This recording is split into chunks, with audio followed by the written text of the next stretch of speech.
안녕하십니까. 오늘 역시 예수님께서 이제 디베랴 호숫가에서 제자들을 만난 사건입니다.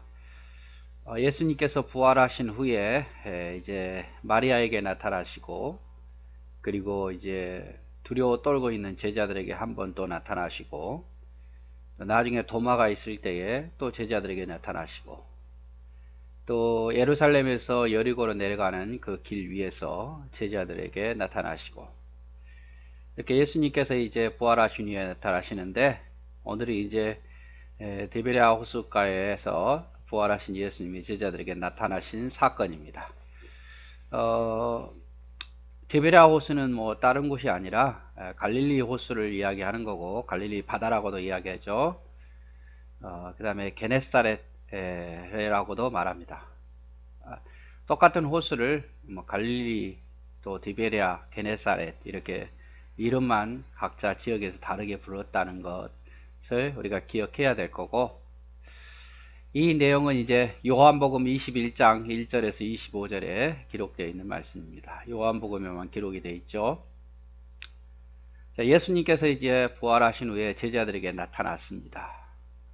그리고 평안할지어다 라고 말씀하시면서 주께서 살아나심을 보여주시죠. 그럼에도 불구하고 제자들은 두려웠습니다.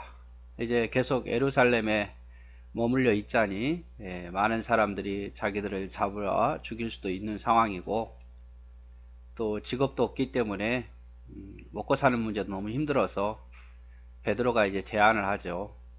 베드로가 나는 물고기 잡으러 간다 하니 우리도 함께 가자 이렇게 이야기를 합니다. 베드로와 그 다른 제자들 대부들 다 갈릴리 호수에서 이제 어부 생활했던 사람들이죠. 어부 생활했던 사람들인데 그들이 배와 그물을 버려두고 예수님을 쫓았는데 다시 옛날로 돌아가는 거죠. 예수님의 부활하심을 이제 보았음에도 불구하고 다시 이제 모든 걸 다 내려놓고 증거자로, 증인으로 살기보다는 다시 옛날 직업으로 돌아가고 있는 그런 모습입니다. 그래서 이제 밤새도록 그물을 던졌습니다. 뭐 오랫동안 3년 넘게 쉬어서 그물 던지는 법을 잃어버린 게 아니라 밤이 새도록 밤새도록 그물을 던졌지만 한 마리도 잡지 못했지요. 이 사건은 이제 이 비슷한 사건은 예수님께서 베드로와 야고보, 요한을 부를 때도 밤새도록 그물을 던졌는데 물고기 못 잡고 실망하고 있는 그때 아침에 예수님께서 그들을 부르셨던 그 사건도 우리가 보았을 겁니다. 그런데 또다시 예수님 부활하신 후에 물고기 잡으러 갔지만 물고기를 한 마리도 잡지 못했어요. 그런데 이제 저쪽에서 이제 아침이 되었겠죠. 돌아오는 길인데 한 사람이 이렇게 외칩니다.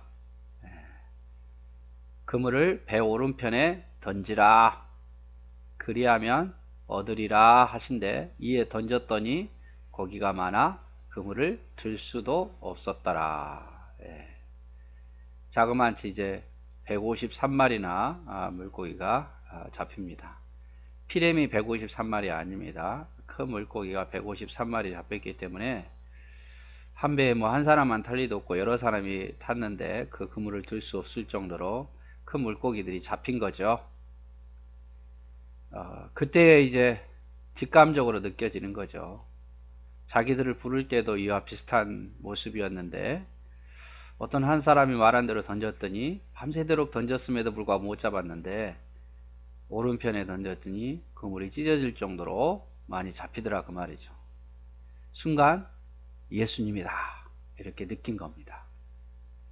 그래서 이제 예수님을 알아보고 예수님께서 이제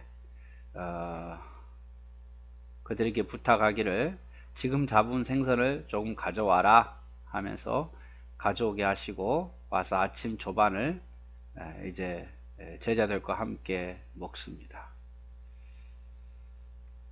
예수께서 이르시되 와서 조반을 먹으라 하시니 제자들이 주님이신 줄 아는 거로 당신이 누구냐 감히 묻는 자가 없더라. 이미 주님인 줄 아니까 뭐 변명할 여지가 없지요. 자기들이 다시 물고기 잡으러 와버렸으니까 증인의 삶을 사는 게 아니라, 물론 예수님께서 너희가 부활한 후에 갈릴리로 가라라고는 했지만 지금 여기 이들이 온 것은 증인의 삶을 살기 위해서 온 게 아니라 다시 옛 직업으로 돌아간 거죠. 옛날 모습으로.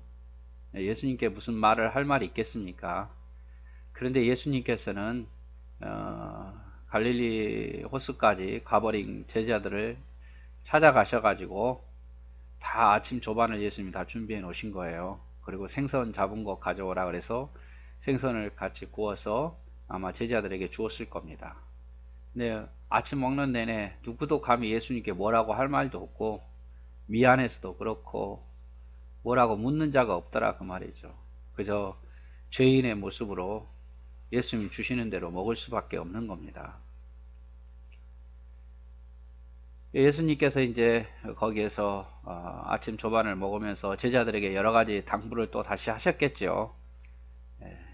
그런데 이제 그 중에 특별히 이제 베드로에 대한 이야기가 나오는데, 베드로를 다시 한쪽에다 불러다가 요한의 아들 시몬아, 내가 나를 사랑하느냐? 라고 물었죠. 요한의 아들 시몬은 바로 베드로를 이야기를 합니다. 근데 왜 베드로만 따로 이렇게 말씀하셨을까? 베드로가 우리가 전에 보았지만 예수님을 3번이나 부인하잖아요. 그렇게 자신감 가졌던 베드로가 절대 주님 버리지 않겠다. 주는 그리스도시요 살아계신 하나님이다. 영생이 여기 계신데 우리가 어디를 갑니까? 그렇게 자신만만했던 베드로가 예수님을 3번씩이나 부인한 그 사실을 알기 때문에 예수님을 똑같이 3번 묻습니다. 요한의 아들 시몬아, 내가 나를 사랑하냐? 3번 부인했기 때문에 3번 또 묻는 거죠. 그래서 베드로는 너무 미안하죠. 그러나 베드로는 주님 아시지 않습니까? 내가 주님 사랑하시는 줄. 한 번만 물어본 게 아니라 또 물어보는 거예요. 요한의 아들 네가 너를 사랑하느냐? 주께서 아시지 않습니까? 내가 주님 사랑하시는 줄. 이렇게 이야기를 하는데, 뭐 헬라어로 뭐 필레오 사랑, 뭐 아가페 사랑 이렇게 묻는 것이 좀 내용이 다릅니다만 우리 성경에는 똑같은 내용으로 기록이 되어 있죠. 예수님께서 물으시죠. 그런데 이제 이렇게 묻는데 예수님께서 내가 사랑합니다 라고 베드로가 말하면 내 양을 먹이라, 그리고 이제 나를 따르라 이렇게 말씀을 하십니다. 자, 이 모습을 우리가 보면서 우리에게도 똑같습니다. 주의 은혜를 아느냐? 네가 나의 은혜를 아느냐? 네가 나를 사랑하느냐? 우리에게 묻죠. 만약에 우리가 주님의 은혜를 알고 주님을 사랑하면 어떻게 해야 되겠어요? 주님의 사명을 감당해야 되죠. 베드로에게 말하잖아요. 내 어린 양을 먹이라, 내 어린 양을 치라. 주님의 양들을, 네가 나를 사랑한다면 내가 너에게 맡긴 나의 양들을 치고 먹이라. 그 일을 열심히 하라 이 말이죠. 그리고 나를 따르라는 것은 순종하고 따르라는 거예요. 우리에게도 똑같은 질문이죠. 네가 나를 사랑하느냐? 라고 물으시면서 정말 사랑한다면 내게 맡기신 사명을 감당해야죠. 어떤 이유보다도 내게 주신 사명을 감당해야 돼요.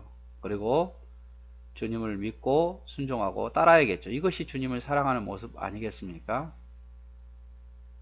주님을 사랑한다, 사랑한다, 믿는다, 믿는다 말하면서 내게 주신 사명을 외면해버린다든지 귀하게 여기지 않는다면 그것은 주님을 사랑한다든지 믿는 게 아니겠죠.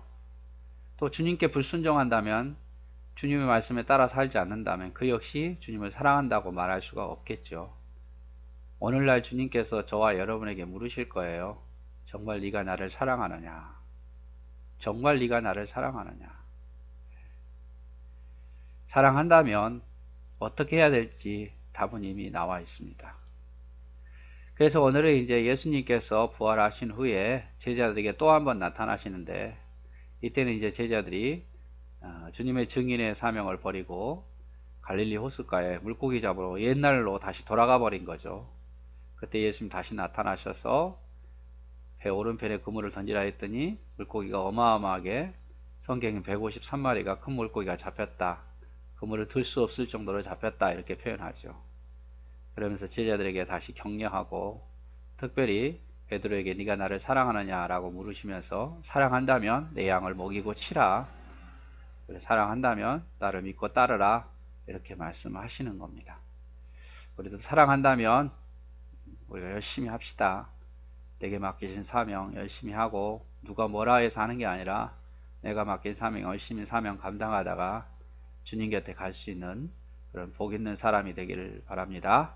네, 사랑하고 축복합니다.